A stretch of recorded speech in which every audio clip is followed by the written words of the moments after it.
जय Hind all cadets. तो कैसे आप सभी, आई होप आप सभी अच्छे होंगे। आज हम बात करने वाले हैं एमआर के बारे में, सारी चीज़ों को लेके, लाइक हाइट, आपकी physical activities and job profile specially, सारी चीज़, subject, syllabus, all about things. अब मैं बात करती हूँ कि सबसे पहले जॉब प्रोफाइल के बारे में। मैं स्पेशली, एक मेरा फ्रेंड है जो एसएसआर में है, तो उसने बताया एमआर के बारे में। एंड मेरी एक फ्रेंड भी है, उसके भैया लेफ्टिनेंट है, तो उन्होंने भी बताया कि जॉब प्रोफाइल, जो एक लड़की एमआर के लिए अगर फॉर्म भर रही है तो थोड़ा उसको अगर तुमको काम करने में प्रॉब्लम नहीं है then you can fill up this form. But उसमें जो काम रहता है, आपका बाथरूम साफ करना रहता है। आपके जो सर आएंगे आपसे ऊंचे रैंक के होंगे, आपको उनको खाना सर्व करना होगा, गार्डनिंग करना होगा, यही सब काम रहता है। मतलब बेसिक काम रहता है, बिकॉज ये 10th लेवल का भी है। तो बस अगर आप बेरोजगार है, आपको एक नीड है जॉब की, देन आप कर सकते हैं, फॉर्म फिलअप कर सकते हैं। बाकी लड़के लोगों के लिए तो ओके, आप अगर आप चाहते हैं भरना तो आप भर सकते हैं। मैं जॉब प्रोफाइल गलत नहीं कह रही, जो मुझे बताया गया मैं आपको वही शेयर कर रही हूँ। अगर आप कंफर्टेबल हैं देन आप भर सकते हैं। अच्छी जॉब है, वैसे भी ख़राब नहीं है, क्योंकि हमारे पास अभी एक भी जॉब नहीं है। देन तब तक आपके पास अगर एक जॉब भी रहती है तो वो बहुत बेनिफिशियल होगा आपके आगे के लिए। बाकी अब बात करते हैं इसके सिलेबस के बारे में। तो इसमें 3 सब्जेक्ट आता है। पहला साइंस होता है, दूसरा जीके जीएस होता है और तीसरा मैथ्स रहता है। जो भी वाई ग्रुप के स्टूडेंट हैं उनके लिए तो बहुत ही अच्छा है, क्योंकि उनको मैथ्स पहले आती है। जो भी ट्रिगोनोमेट्री और मैथ्स वगैरह नॉर्मल रहती है वही सब आता है। दूसरा जीके जीएस आता है, बस जीके जीएस पे थोड़ा और ज़्यादा ध्यान देना है, ताकि करेंसी वगैरह थोड़े अप लेवल के पढ़ने होते हैं। एंड तीसरा साइंस रहता है, जो कि 10th लेवल का रहता है, वो भी नॉर्मल ही क्वेश्चन उससे आते हैं। तो मैं आपको सिलेबस अभी दिखा दे रही हूँ, आप इधर साइड में देख सकते हैं। ये है जीके जीएस का, ये है साइंस का और ये है मैथ्स का। अगर आपको इसमें साफ नहीं दिखाई दे रहा होगा तो आप मेरे ग्रुप में ऐड हो जाइएगा, मैं आपको वहाँ पे ये सेंड कर दूँगी। अब बात करते हैं फिजिकल एक्टिविटीज़ के बारे में।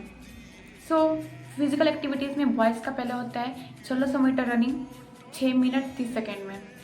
लड़कियों का होता है 1600 मीटर 8 मिनट में। स्क्वाट्स होता है बॉयज़ का 20, गर्ल्स का 15। पुशअप होता है लड़कों का 15 और लड़कियों का 10। बेंटनी सीटअप होता है लड़कों का 15 और लड़कियों का 10। बाकी फिर आप फेज़ 1 क्लियर कर लेंगे। फेज़ 1 आप क्लियर कर ही लेंगे, मुझे पता है, क्योंकि इसका जो कट ऑफ है बहुत ही कम जाता है। तो मतलब अगर जो थोड़ा भी पढ़ाई किया है ना वो कर ही लेता है फेज़ 1। एंड इसके बाद आपको 1 से 1.5 मंथ का टाइम मिलता है, आप फेज़ 2 के लिए भी रेडी हो जाएंगे। उसमें भी आपका वही, पहले फिजिकल होगा, देन मेडिकल होगा, देन फिर अगेन रिटन होगा, इसके बाद आपका मेरिट लिस्ट लगेगा। तो ये सब आपका हो गया डाउट क्लियर। एंड तीसरा चीज़ यह है कि हम पढ़े कहाँ से। तो यार देखो, एमआर का जो है वो बहुत ही नॉर्मल सब्जेक्ट है और नॉर्मल टॉपिक्स ही रहते हैं। आप किसी भी टीचर को एक फॉलो कर सकते हैं, एक टीचर को। ये नहीं कि आप यहाँ से भी पढ़ रहे हैं वहाँ से भी पढ़ रहे हैं, वैसे आपका दिमाग जो डाइवर्ट हो जाएगा। तो मैं एमआर के लिए स्पेशली एक टीचर को बताऊंगी, जो है आप उनका वाईटी चैनल है, मैं लिंक दे दूंगी, आप वहाँ से उनका प्रैक्टिस सेट लगा लेना। बहुत मतलब इतना अमेजिंग वो पढ़ाते हैं और पूरा आपको लगेगा ही नहीं कि एग्ज़ाम से अपर लेवल का है।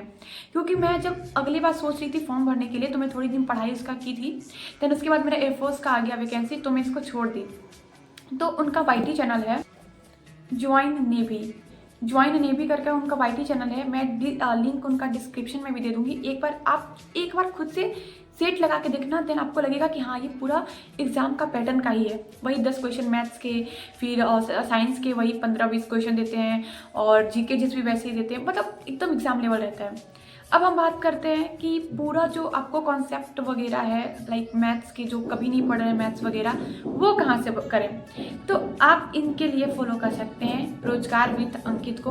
वो अभी पूरा मतलब सिस्टमेटिक ढंग से पढ़ा रहे हैं, तो आप उनको आंख बंद करके उनका क्लासेस लीजिए, देन फिर पूरा कर लीजिए। अगर आपको इनसे आपका वाइब नहीं मैच होता है, आपको समझ में नहीं आता है, देन आप कैरियर डिफेंस एकेडमी को फॉलो कर सकते हैं। तो ये भी हो गया। अब हम बात करते हैं हाइट की, जो बहुत ज़्यादा प्रॉब्लम है अभी लड़कियों को। क्योंकि मेरे पास भी बहुत सारे जो मेरी साथ की लड़कियां हैं और जो बहनें हैं और फॉर्म फिलअप कर रही हैं, चाहे एमआर में हो या एसएसआर में हो, उनको हाइट को लेके बहुत ही ज़्यादा प्रॉब्लम हो रही है कि 157 सेंटीमीटर है या 152 सेंटीमीटर है। तो फर्स्ट ऑफ ऑल जो मुझे पता चला है मैं आपको बता देती हूँ कि सबसे पहले तो जो मेरी एक फ्रेंड थी वो अगले बार फॉर्म फिलअप की थी तो वहाँ पे 157 सेंटीमीटर ही लिया गया था। जो इससे कम की थी उनको वो निकाल दिए। एंड जो एक सेकेंड लड़की थी उसका तो पहले फेज़ 1 फेज़ 2 सब करा दिए। देन जब वो मेडिकल हो गया तो मेडिकल के टाइम उन्होंने फिर से उसका हाइट मेजर किया एंड उसके बाद उसको निकाल दिए। तो यही सिनेरियो है।